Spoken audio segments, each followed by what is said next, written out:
êtes sur CGTN Français en direct depuis Beijing, bienvenue dans l'essentiel. Les Jeux Olympiques d'hiver de Beijing sont ouverts depuis une semaine. Les yeux du monde entier sont rivés à la fois sur Pékin et qui réécrit son histoire olympique et sur les athlètes talentueux qui rivalisent de prouesse.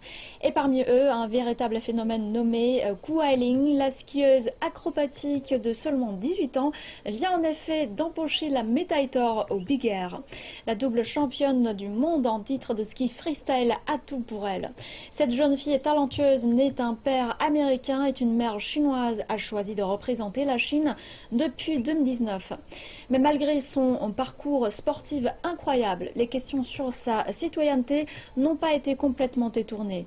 Derrière l'esprit olympique, le sport doit-il avoir malgré tout les frontières?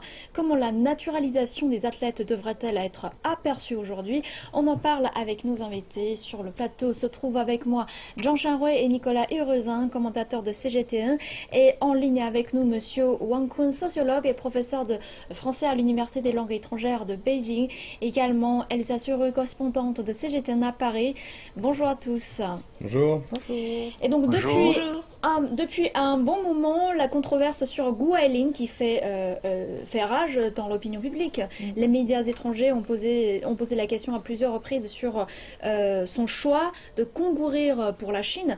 Qui est cette vedette ?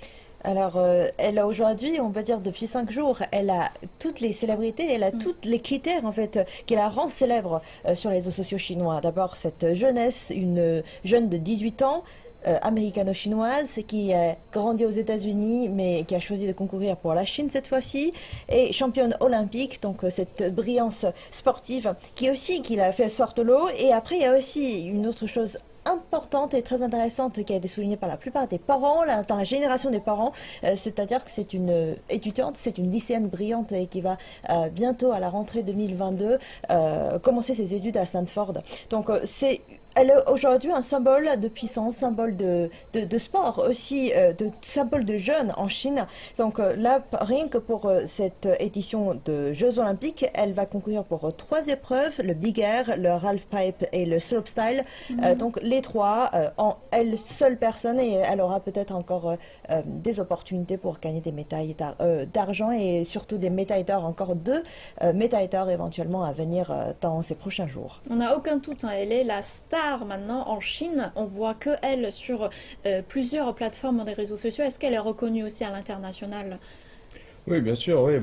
En fait, d'après, avec son histoire, le fait qu'elle a gagné, en France en plus, elle a battu la Française Tess Le 2 de quelques dixièmes de points. Donc nous, on attendait aussi, en tant que Français, on espérait un bon résultat de Tess Le 2. Mais Gu Ailing a fait une épreuve, il a passé une épreuve excellente. Donc oui, elle est reconnue. Malheureusement, il y a des critiques, évidemment, du fait de son changement de nationalité sportive. En regardant ce genre de concours sportif, on est impressionné par son courage et pour sa performance. Mais pourquoi cette politique sur son choix de représenter la Chine dans sa discipline, Monsieur Wang?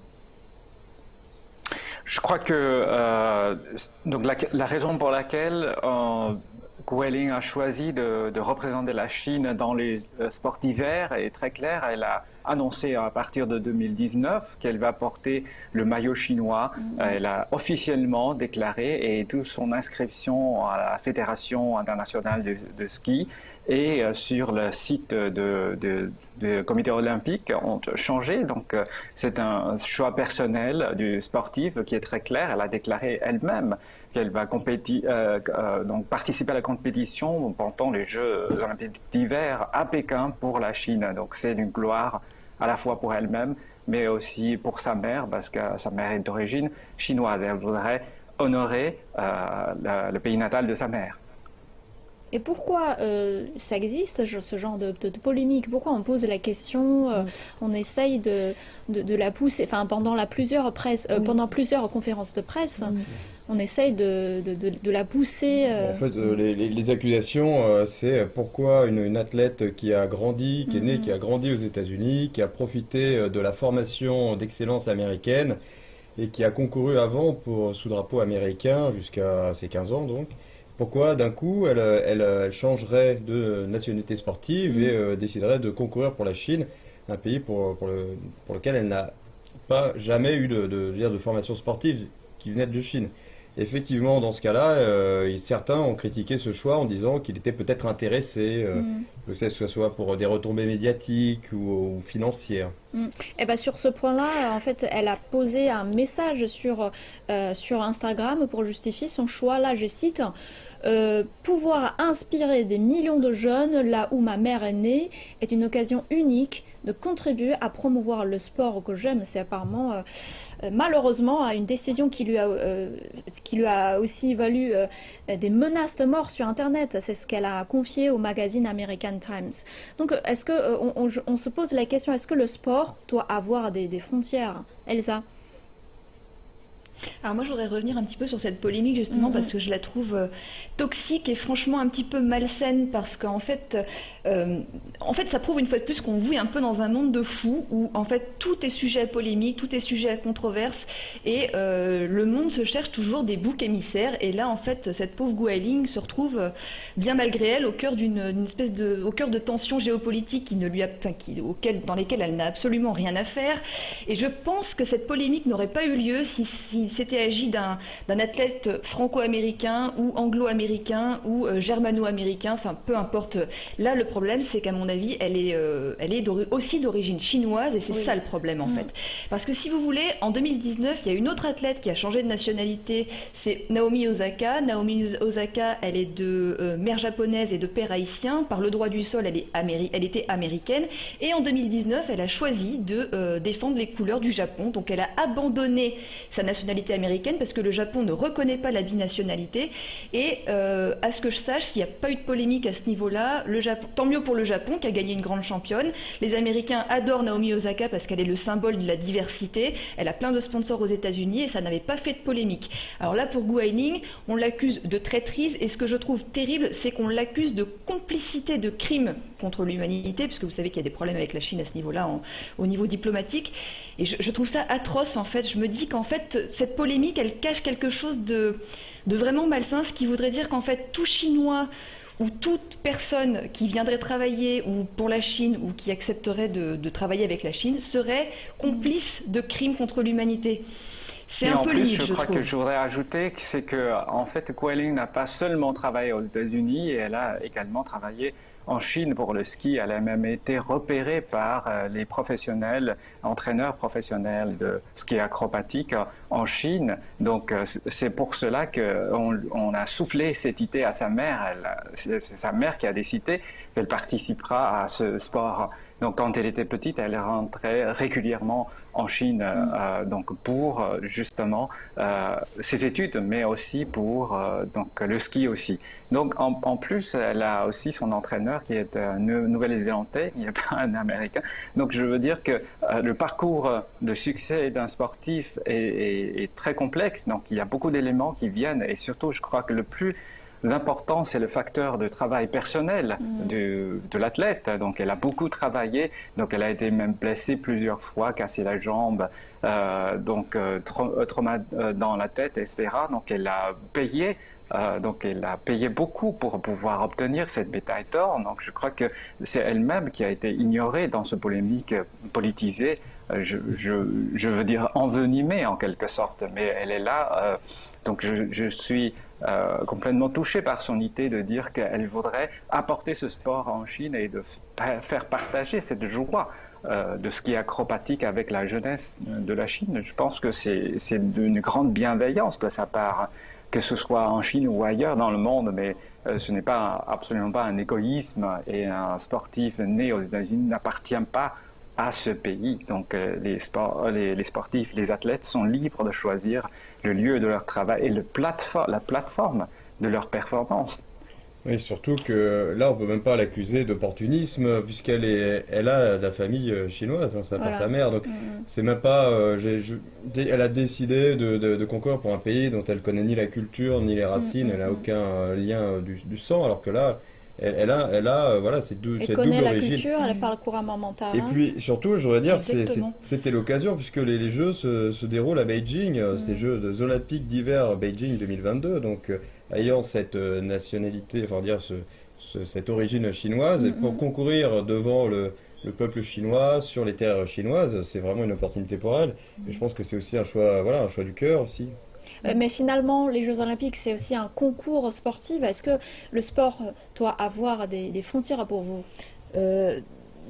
Non, parce qu'en fait, il y a beaucoup de sportifs qu'on a aujourd'hui dans un but qui a eu un grand succès à l'international, que ce soit les sportifs de différentes disciplines. Hein. En fait, plus ou moins, ils ont tous un parcours un peu international. C'est-à-dire que on a besoin des meilleurs entraîneurs, peut-être de tous les pays. On a besoin des meilleurs entraîneurs du monde, on a besoin des meilleurs athlètes pour simplement montrer et démontrer cette puissance de l'homme et jusqu'où on peut atteindre, jusqu'à quel niveau on peut atteindre au niveau de la performance physique. Et après, donc en fin de compte, je reviens à ce point-là, c'est-à-dire que c'est quoi l'olympisme, c'est quoi le sport? Le sport finalement, c'est le sport et même la valeur en elle-même des Jeux Olympiques, c'est de montrer encore une fois jusqu'où les êtres humains peuvent atteindre au niveau de leur corps, au niveau de leur performance sportive. Et après, par exemple, si on prend quelques exemples, cette japonaise joueuse de ping-pong, Ai Fukuhara, par exemple, elle, c'est un type très intéressant et c'est un exemple très intéressant à regarder. Elle est une joueuse japonaise qui a toujours concouru pour le Japon, sauf que elle a été entraînée en Chine depuis 10 ans. Elle venait en Chine régulièrement, une fois tous les ans pendant 1 ou 2 mois, en fait, pour entraîner régulièrement avec les entraîneurs chinois, avec les joueuses chinois. Et pareil, ce genre d'échange et ce genre de circulation des meilleurs sportifs reste aussi, ça existe aussi depuis longtemps. Et si on parle de cette joueuse de ping-pong Nixia Lian, qui est d'origine chinoise, mais qui a choisi de rejoindre la nationalité luxembourgeoise pour concourir pour le Luxembourg, rien que sur cette discipline de ping-pong. Et après, je voudrais quand même revenir encore une fois sur ce qui s'est passé en France en 1998, pour quand la France a remporté la Coupe du Monde. Là, à ce moment-là, on avait le slogan Black, Blanc, Beurre. C'était de mettre en valeur ces origines maghrébine, cette origine, on peut dire, cette origine de la France outre-mer, cette origine aussi africaine. Et donc, black, blanc, beurre, à partir du moment où on peut concourir ensemble, à partir du moment où on participe ensemble avec cet esprit d'équipe, avec cet esprit d'aller toujours vers plus loin et plus fort, peut-être c'est ça. Vous voulez dire aujourd'hui on a un marché, on a une formation internationale en fait. C'est un phénomène assez courant dans le monde. Là, je voulais ajouter quelque chose, c'est que le consulat général de Chine à New York a déclaré à la BBC que Gu Ailing devait avoir été naturalisé ou avoir obtenu le statut de résidence permanente en Chine pour pouvoir concourir dans son équipe. Et puis justement en 2020, le ministère chinois de la Justice a élargi des règles d'obtention de la résidence permanente pour les étrangers, de sorte que ceux qui ont obtenu une reconnaissance internationale dans le sport, la science, la culture et d'autres domaines sont négligibles. Donc cet élargissement semble s'appliquer justement à Gu Ailing, en tout cas ce genre de talent. Et monsieur Wang, comment comprendre ce genre d'élargissement de la part de la Chine? Mais je crois que cela correspond justement au phénomène que vous avez mentionné tout à l'heure, c'est que cet élargissement de circulation des personnes qui ont des talents à l'international. Donc c'est aussi le sens même de la globalisation, c'est-à-dire la libre circulation des biens, des personnes. Donc je crois que les sportifs sont les premiers à avoir bénéficié de ce genre de circulation, et les règles sportives à l'international soutiennent aussi ce genre d'échange de talents. Et il y a beaucoup dans l'histoire, comme aujourd'hui, beaucoup d'athlètes sportifs ont travaillé et ont habité et donc été naturalisés dans d'autres pays. Donc c'est le cas quand j'étais encore étudiant. Donc on voit dans les équipes de football japonaises, il y en a beaucoup de joueurs qui viennent du Brésil. Et Xiang Hui avait mentionné tout à l'heure, les joueurs de ping-pong aujourd'hui sont un peu partout dans le monde, et le match de top niveau à l'international, c'est un match des joueurs d'origine chinoise. Donc on voit que des visages asiatiques.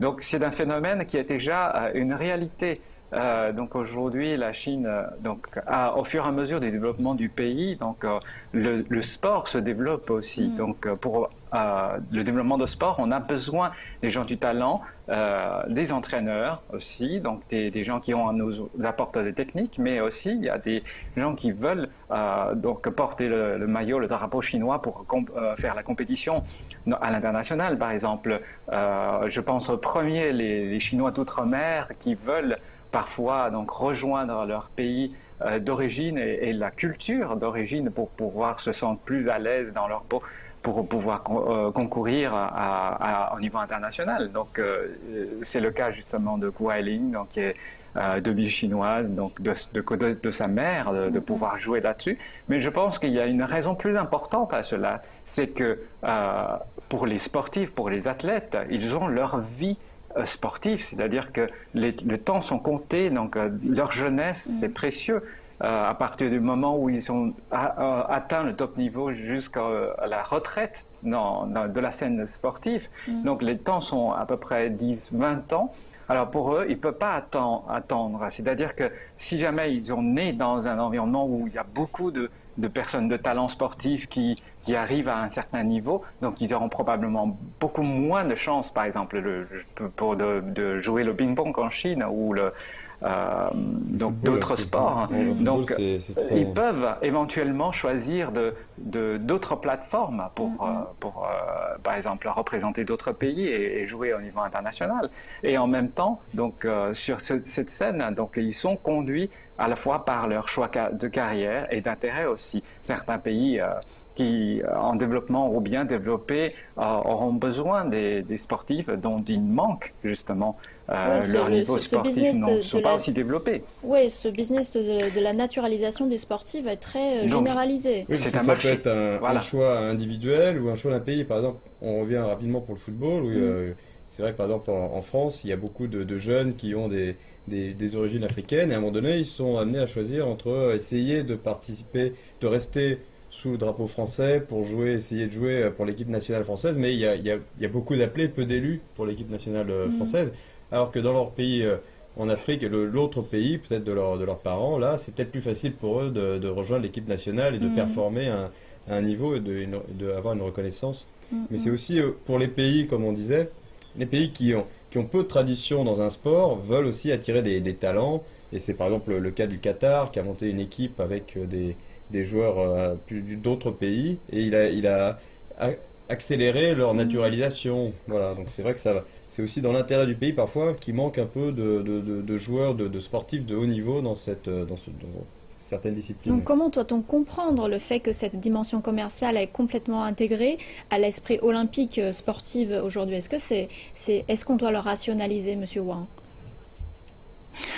Je pense qu'il y a l'argent qui se joue, mais ce n'est pas... oui, il faut dire d'abord que dans les sportifs de top niveau, donc il y a déjà beaucoup de capitaux qui sont investis dans les clubs de foot, etc. Donc déjà, ce genre de circulation sont dynamisés par l'argent. Donc ce n'est pas en changeant de nationalité qu'on gagne de l'argent. Donc c'est la règle du sport de top niveau aujourd'hui. Donc pour l'olympisme, donc on ne résiste pas parce que l'esprit même de l'olympisme était pas les professionnels. Donc en fait l'idée était de faire participer à tout le monde, mais aujourd'hui avec la compétition, surtout le niveau de compétition est si élevé, donc ce n'est que les professionnels qui peuvent réussir finalement à rentrer dans les derniers matchs, les finales. Donc du coup, donc les deux sont mélangés. Donc aujourd'hui, on ne peut plus parer la route à ce genre de commerce. Donc du coup, c'est ce genre de circulation des talents, qu'ils changent de nationalité ou pas, donc viennent avec cette affaire d'argent. Donc voilà, c'est un phénomène assez naturel, à mon avis. Et donc, Shen-He, pour vous, est-ce que c'est naturel de rentrer dans l'esprit olympique, ce côté très commercial? Ce côté très commercial, justement, il faut relativiser les choses. C'est-à-dire, quand on parle de olympique, c'est uniquement purement sportif, purement collectif. On parle de l'esprit collectif, on parle de l'esprit olympique, de faire participer tout le monde à cette épreuve, et puis aussi d'aller plus loin, d'aller vers un niveau encore plus performant. Mais est-ce qu'aujourd'hui, avec les valeurs financières qu'elle représente derrière, que ce soit sur le marché chinois, à partir du moment où Guoling se fait connaître sur le marché chinois, là, après, c'est une autre discussion, un autre débat, c'est-à-dire les deux mondes. À partir du moment où on arrive à lier les deux mondes ensemble, après ça devient problématique. Et justement là-dessus, puisqu'on parle de ce genre de situation, on parle souvent de concurrence. Oui, derrière là, pardon. Donc derrière ça, c'est-à-dire qu'aujourd'hui on voit l'image de Guoling, donc elle est devenue le star pour toute la jeunesse chinoise. Mais imaginez derrière ça, elle a apporté effectivement le ski en Chine, et combien de Chinois auront l'occasion de faire du ski comme sport d'hiver. Donc auparavant il n'y en a pas beaucoup parce que c'est un sport dans les zones froid là où il neige en hiver, mais aujourd'hui les conditions sont beaucoup meilleures et selon les estimations on aura 300 millions de Chinois qui pourront éventuellement participer au sport d'hiver comme le ski ou le patinage, etc. Donc c'est encouragé même. Donc je crois que dans la jeune génération on n'aura pas besoin de faire beaucoup d'efforts pour les inviter à venir sur les pistes de ski, mais ils viendront tout seuls parce qu'ils ont leur idole. Justement, c'est son objectif, c'est son objectif d'inspirer des millions de jeunes où sa mère est née. Oui, exactement. Et que justement, là, puisque je voudrais qu'on change un peu de sujet, parce que tout à l'heure on a parlé, c'est deux choses différentes. Le marché, il faut réglementer, il faut voir un peu la valeur de cet athlète en Chine et aux États-Unis. Et quand on parle de la concurrence, puisque ça aussi, ça fait partie de l'esprit olympique. Qu'est-ce que ça veut dire l'esprit olympique? Puisqu'il peut y avoir des milliers et des milliers de Chinois, tel l'âge de 5 ans, tel l'âge de 3 ans, qui a commencé le ski, qui a commencé à pratiquer ce sport. Mais après, finalement, il n'y aura qu'une seule personne sur le podium. Il n'y aura qu'une seule personne qui aura le médaille d'or. Et donc, finalement, c'est quoi l'esprit olympique? J'ai essayé de poser la question à Pascal Gentil, ancien athlète et aussi champion de taekwondo dans les championnats du monde. Donc tout de suite, nous allons jeter un coup d'œil à sa réponse. Comment voyez-vous les concurrences dans le sport? Il y a tellement de monde, il y a des milliers, peut-être des centaines de milliers de personnes qui pratiquent une seule épreuve, mais finalement il n'y a qu'un seul champion. Comment voyez-vous cette concurrence des fois si rude? Je pense que même si on est le premier sur la plus haute marche du podium et champion du monde ou champion olympique, ça ne veut pas dire qu'on est le meilleur. Je pense que quelque part, ailleurs, il y a quelqu'un qui est meilleur que soi, mais qui n'était pas présent ce jour-là. Et c'est ce qui, moi, m'a toujours animé et qui a fait toujours que je cherche toujours à progresser.